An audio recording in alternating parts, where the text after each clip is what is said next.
nation, and you attended, and you also attended Trump rallies, correct? I've attended lots of Trump rallies. Make America Great Again rallies, yes. many of them. And you upbeat, publicly, optimistic, happy, wonderful, joyous you events. publicly yes. endorsed his... I've thoroughly enjoyed them. I've even spoken to them. You endorsed him for president, and you attended his election night watch party. I did. And you consider Trump to be your mentor, correct? No. He's not your mentor? No. But he is somebody who you want the support of, and you have the support. Yes, I do. I think he's a very, very brave man. Because you are getting ready to run for Prime Minister of Great Britain, correct? Oh, I've been trying for years, yeah.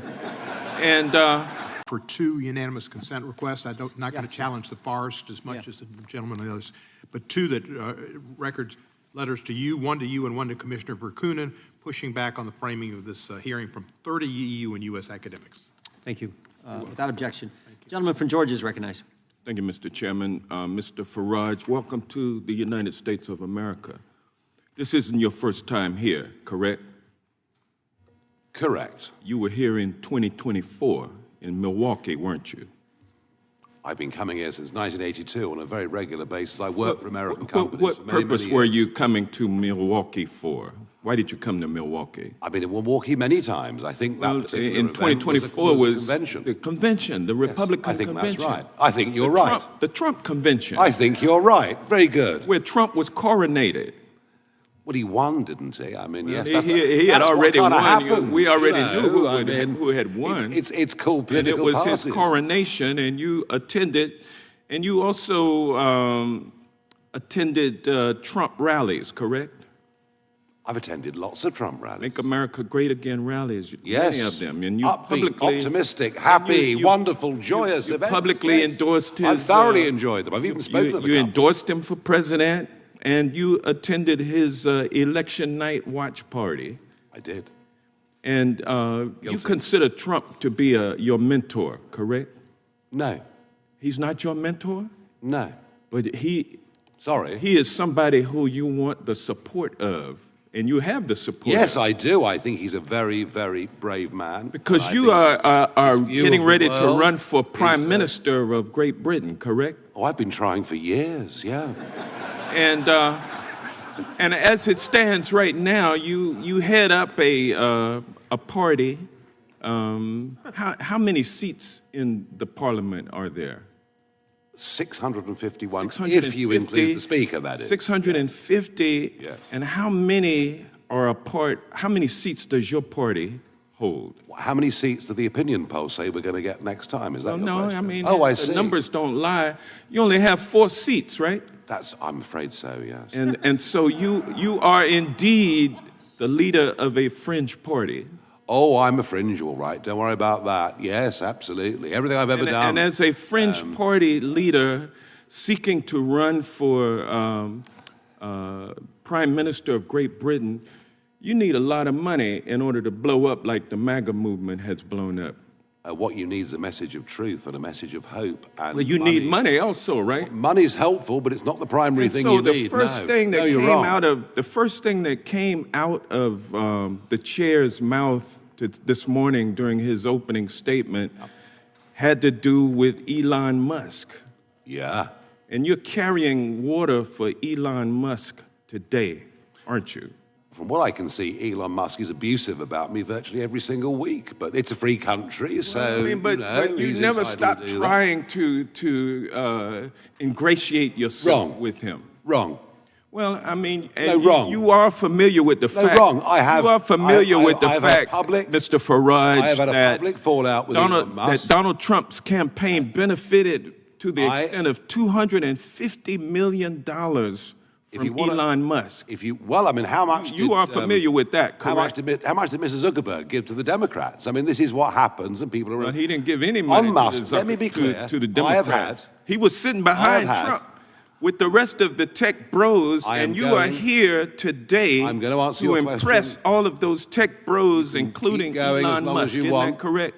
I'm going to answer your question very, very honestly. You need money from Elon Musk in order to get elected Prime Minister of Great Britain. That's the bottom line.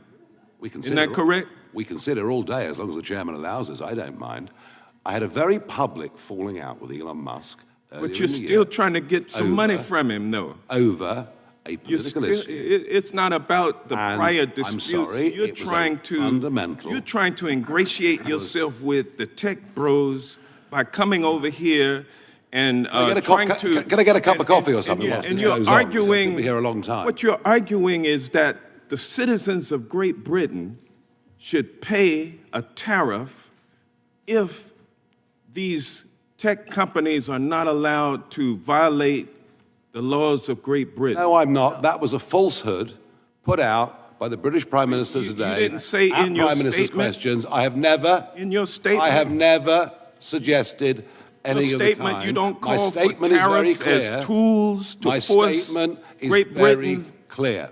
My statement is very. You are not calling. It might surprise you. You are not Mr. calling Johnson. for. It might surprise you to know tariffs and trade sanctions.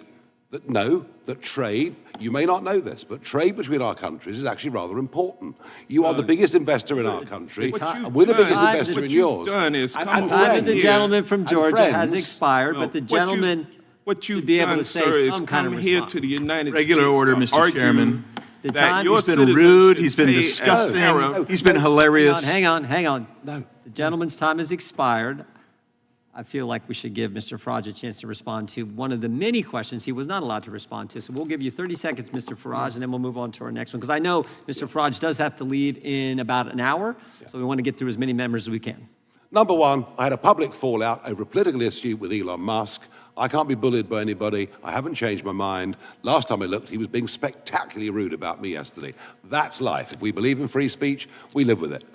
What I have made very clear. Fixated on. What I've made. Sorry, no, this is my turn, I think. Yeah, you got another Thank you, 15 Mr. seconds. Chairman. What I've made perfectly clear in this paper is the situation we've got with successive pieces of legislation, including now the Online Safety Act, is a danger to trade between our countries. And allies and friends and trading partners have honest conversations with each other. I hope many American companies and politicians have honest conversations with the British government. I've not suggested sanctions at all in any way. Good luck on your race. The gentleman from California. All right, picture this. A congressional hearing room that's supposed to be all order and decorum. Instead, it erupts into a viral political brawl. On one side, Nigel Farage, the UK firebrand, unfiltered, unafraid. On the other, Congressman Hank Johnson, coming in hot with accusations and rapid-fire talking points. What happened next? Pure, unfiltered chaos that peeled back the curtain on deep divides over free speech, political power, and the not-so-small matter of billionaire influence. So, here's how it kicked off. Johnson starts grilling Farage about his history in America, zeroing in on his trips to Trump rallies and the Republican National Convention. The vibe, immediately hostile. Johnson paints Farage as a foreign agitator, a MAGA mascot from across the pond. But Farage, he doesn't retreat. He actually leans in, calling those Trump rallies optimistic and joyful, and shuts down the idea that he's just some political sideshow. Instantly, this is not a witness who's going to roll over. Then Johnson goes for the jugular. He calls Farage a fringe party leader, basically saying, "You're irrelevant, mate." Farage doesn't even blink. He owns it, saying, "Every major movement starts on the fringe." He argues that real political change is built on truth and hope, not DC gatekeeping. But Johnson isn't done. He pivots straight to money, hammering the point that Farage needs Elon Musk's backing to matter.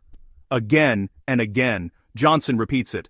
Farage, though, draws a line. He's publicly fallen out with Musk and says he refuses to be bullied by billionaires. At this point, things get heated. Johnson accuses Farage of carrying water for tech elites and trying to cozy up to American power.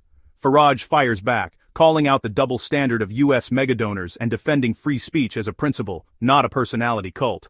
Disagreement, even public hostility, he says, is proof of independence, not a lack of it. The interruptions start to pile up. Time limits go out the window.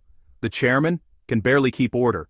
It's clear. Nerves are raw and everyone's watching. Johnson shifts gears again, accusing Farage of pushing for tariffs and sanctions against Britain's allies. Farage rejects it flatly. He says he wants honest conversations about legislation, especially laws threatening trade and free expression online. Finally given time to speak without interruption, Farage doubles down. He reaffirms his independence, slams the idea of sanctions, and warns that overregulation could wreck economic partnerships. This isn't someone looking for US approval, it's someone flat out refusing to be misrepresented. Why did this clash go viral? Because it was real. It exposed the divide between debate and character assassination, between genuine questions and gotcha politics. Farage didn't just defend himself, he flipped the script and showed how quickly tough questions can slide into smears. By the end, one thing was crystal clear. Farage held his ground. The effort to paint him as a money-hungry pawn? It collapsed under its own weight. What was supposed to be a takedown turned into a spotlight on free speech, hypocrisy, and just how tired people are of scripted outrage. If you want more moments where hearings go off script and politicians actually reveal their real strategies, hit that subscribe button. Because sometimes the best drama in politics isn't written, it's unleashed.